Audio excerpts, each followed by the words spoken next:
Hola, ¿qué tal? Mi nombre es Adán Echeverría y vamos a conversar sobre El murmullo de las abejas de la autora nuevo-leonesa Sofía Segovia. Preparé un pequeño texto para poder charlar un poco sobre esta obra. Lo he titulado Murmullos del Norte y dice: al menos 4 novelas puede uno recordar de manera inmediata al leer El murmullo de las abejas de Sofía Segovia, Monterrey, Nuevo León, México, 1965. Primeramente, la obra El perfume de Patrick Süskind, el perfume, ya que Segovia nos construye y entrega al mágico Simonopio, ese niño alimentado y protegido por un enjambre de abejas, sobre quien corre y se pretextan todas las historias de la novela misma. Süskind en su novela, recuerda, nos presenta este personaje que no tiene olor y es un inicio muy mágico. Incluso es lo que conduce a Süskind con una sola obra, una obra emblemática, a romper todas las posibilidades de la literatura al presentar un personaje de esa manera, un personaje que no tiene olor, y construir toda la idea de la búsqueda del personaje sobre cómo interactuar con la sociedad, cómo ser parte de una sociedad que lo rechaza por ser tan diferente, por no tener olor. De esa manera, ese espacio, ese objeto del deseo, esa construcción del personaje, un personaje sin olor, para Süskind, Segovia presenta un personaje que, al contrario, es un personaje más tierno, un personaje hecho de miel, o sea, un personaje al que rodean las abejas, ¿sí? Y que es alimentado con miel y que no tiene la posibilidad, tiene un problema para hablar, y entonces vive protegido por las abejas como un enjambre que siempre lo acompaña a donde el niño se mueve. Evidentemente es una idea mágica que uno acepta al leer la obra, como acepta al personaje de Süskind. Es el primero que nos viene a la mente, recordar esa idea. Posteriormente también nos recuerda el inicio, el efecto que trae el inicio de Cumbres Borrascosas de Emily Bront, y porque tal cual en la forma misteriosa en que aparece este oscuro personaje, este vengativo personaje que es Heathcliff, un personaje que ha dado la vuelta a nuestra sociedad, un personaje icónico de la literatura universal, el gran Heathcliff, que aparece de forma misteriosa. A veces presentan como que lo trae dentro de la gabardina el padre de los chicos de Cumbres Borrascosas, y cuando él llega abre su gabardina y cae este muchacho, sale este muchacho desde la oscuridad, ¿no? Nunca te dicen cuál es el origen real, si él lo había comprado, si lo había rescatado, si lo habían regalado. O sea, no hay un origen específico de dónde viene este chico. Solo se sabe que lo trae el padre de la familia y lo trata bien, o lo intenta tratar bien, pero bueno, construyen toda la idea desde ese punto de vista, desde donde surge este niño. Y Sofía Segovia hace un poco lo mismo, ¿no? En un pretexto de la desaparición de la nana reja, de la nana de la familia, que ha criado varias generaciones, una anciana que mira siempre el horizonte en su mecedora. Un día esa nana desaparece y creen que se ha ido a morir, que ha muerto, y al ir a buscarla, van por todos los lugares donde creen que ella está, una mujer que no se puede mover, es lo que nos cuenta, y de pronto la ven caminando con algo, en un bulto en los brazos. Y cuando descubre al niño, es el niño que luego nombran como Simonopio. Y este niño es introducido a la familia, la familia Morales, es el pretexto para toda la obra. También nos llama la atención que Segovia nos hace recordar pues la gran novela, la grandiosa novela Balún Canán de Rosario Castellanos. Y es un paralelismo del impacto de la Revolución Mexicana en la vida de los terratenientes. Castellanos lo hace para el sur, para Chiapas, incluso estas escenas muy claras donde obligan a los dueños de ese lugar donde se narra la historia a formar una escuela para los pobladores, los trabajadores de la hacienda, y que construye parte del ideal, porque en lugar de contratar a un maestro le da el trabajo a un bueno para nada, y para decirle al gobierno cumplir, pero le da el trabajo a alguien que no tiene la preparación ni nada, solo para decirle al gobierno que cumplió. O sea, burlarse un poco de la propia ley que se había estipulado.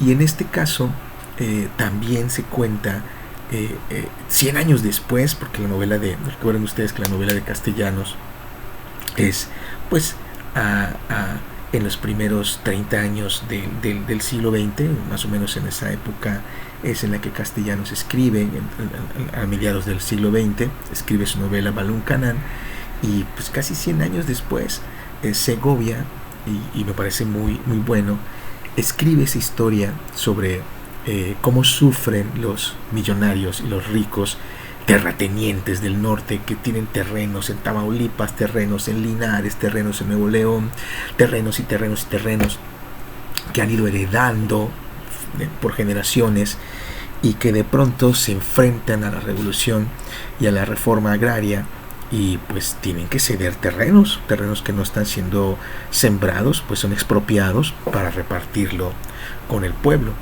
como un derecho, una conquista de derechos, de justicia, pero que desde la novela se presenta como una gran calamidad. Pues claro, o sea, si eres millonario y crees que lo mereces todo, y todo el tiempo has sido millonario por estos excesos de tierras, esos excesos de pertenencias, y de pronto la justicia te dice no, esto no tienes papeles ni de esto no es tuyo, esto te lo apropiaste, pues evidentemente hay un sufrimiento tremendo en esta familia, que es lo que narra la novela, y nos trata de convencer de pobrecitos ricos que tienen que ceder sus tierras.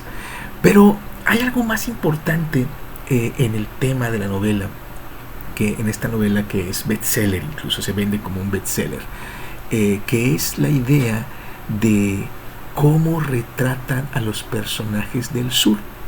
En esta novela, este personaje del sur es Antonio Espiricueta, ¿sí?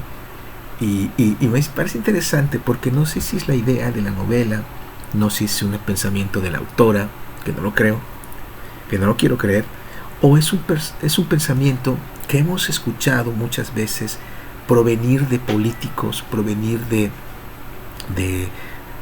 empresarios y personas que creen que así es, que viven en Monterrey, Nuevo León, o en el norte del país, sobre todo en Monterrey, Nuevo León, expresándose de la gente del sur, de la gente de Chiapas, de la gente de Oaxaca, de la gente de Guerrero, de la gente de Yucatán y de Campeche, cómo se expresan de la gente, y se expresan como lo narra Segovia. Y eso es muy interesante, porque Antonio Espiricueta es el personaje más malo el más malo de todos los malos, así lo presentan, y es sureño, es alguien que viene del sur.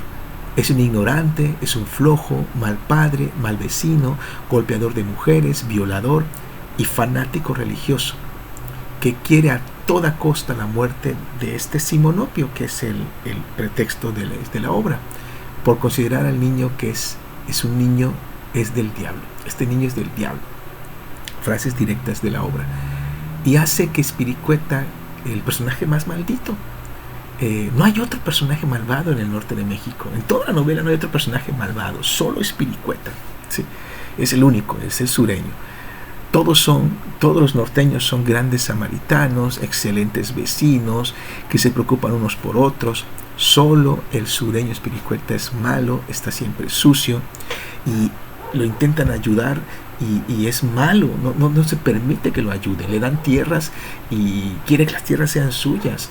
Le dicen cómo hay que trabajar, y él dice no voy a trabajar así, voy a trabajar como yo sé trabajar. O sea, es malo. Le regalan ropa a sus hijos y él se enoja porque, o sea, todo lo que te puedas imaginar de la maldad está en el hombre que viene del sur de México. Es interesante el planteamiento. La cuarta obra literaria que salta a nuestros ojos, a nuestros recuerdos lectores, es que Segovia enmarca la obra, su obra El murmullo de las abejas, dentro del anecdotario hecho novela, como El tambor de hojalata. Si ustedes han leído El tambor de hojalata de Günter Grass, es exactamente eso, capítulo a capítulo, o quizá deba decirse cuento tras cuento, anécdota tras anécdota, vamos viendo la vida de la familia Morales a través del paso del tiempo. Flashbacks, forwards, pero siempre capítulo a capítulo es una historia. Acaba una historia y empieza otra, acaba una historia y empieza otra, acaba una anécdota y empieza otra. Esta técnica literaria de un capítulo, un cuento, tan recurrida por los escritores, les conduce la mayoría de las veces al fallo en el final de la misma historia. Si han leído El tambor de hojalata, ocurre también, ¿sí? Ocurre en El tambor de hojalata, ocurre en Segovia, en El murmullo de las abejas. La novela termina cuando la autora quiere que termine, cuando se le agotan las anécdotas, porque contrario al Perfume, a Cumbres borrascosas, a Balún Canán, donde hay una historia que se quiere contar saturada de anécdotas, ¿sí? En El murmullo de las abejas esto no ocurre. Se funden en el tema de Simonopio, pero Simonopio es abandonado, ¿sí? Y por momentos no existe en la obra, porque Simonopio, la autora lo dice incluso después, es solo una ficción, es un pretexto para hilar las historias. Entonces estamos frente a un trabajo de taller. Es un pretexto, literariamente abandonado dentro de la misma historia, lo que apresura el final, casi como diciendo, ya llevo más de 450 páginas, esta novela tiene que terminar. Y así es como la novela, que debió terminar en la página 80, en un momento clímax de la historia, se alarga innecesariamente al capítulo 100. Fíjense, se alarga durante 20 capítulos. Evidentemente hay capítulos que solo son un párrafo, ¿sí? Pero se alarga 20 capítulos y además entrega una fábula y luego unas aclaraciones donde se presenta como alumna de Felipe Montes, un escritor del Nuevo León, ¿sí? Y cuenta esta historia, que es una historia que quiso contar como familiar, pero pretexta a Simonopio, y Simonopio pues es el pretexto de la historia, es la parte ficticia, y se nota en la historia, se nota cómo está forzado, como un maniquí que se presenta de pronto caminando, se presenta sentado cuando están jugando cartas en la puerta de una casa, corre por los prados, por los bosques, por los desiertos para encontrar, porque lo va siguiendo a sus enjambres de abejas. O sea, va mostrando este personaje literario falso. Pero cuando uno inventa, y eso es importante en la literatura no hay nada más importante que la honestidad del escritor al contar una historia. Y cuando tú pretextas un personaje y no lo defines bien, sobre todo psicológicamente hablando, el personaje está acartonado. Y por eso Sofía Segovia no sabe qué hacer con él. Y como no sabe qué hacer con él, se le cae la novela al final, ¿sí? Una excelente, entretenida, conmovedora novela termina por caerse, haciendo que el lector por fin descanse de la obra y diga, ¿y? Si nos aplicamos al derecho del lector, la novela se abandona, ¿sí? Porque cada que la abras va a haber una historia nueva, la puedes leer cuando quieras. No de seguida, no de seguidillas. Y lo que debe funcionar en la novela es que la historia te atrape de principio a fin, ¿sí? ¿Qué sucede? Eso me iba a preguntarme lo siguiente. ¿Qué sucede con los autores que no saben cómo terminar con un libro? ¿Es acaso la falta de taller? ¿Felipe Montes no se lo enseñó a Sofía Segovia en los talleres? ¿O son compromisos editoriales? ¿La novela tiene que tener más de 450 páginas? ¿O quizás se trata de editores incompetentes que no trabajan bien con sus autores, diciéndole, esto no, esto quítalo, esto construye más aquí. Dejo las preguntas ahí. Es necesario, claro, dejarlo muy claro. El murmullo de las abejas es una obra que merece ser leída. Es una obra importante, interesante, y yo les invito a leerla. Háganlo si tienen la oportunidad. ¿Sí? Háganlo. Y si quieren prescindir de 20 capítulos finales, yo creo que no se pierden de nada. Pero por lo menos los primeros 80 capítulos de los 100 que trae son legibles, entretenidos, interesantes. Hay cosas muy padres en la novela. Yo los invito a leerla, y este fue mi comentario sobre El murmullo de las abejas de Sofía Segovia. Gracias.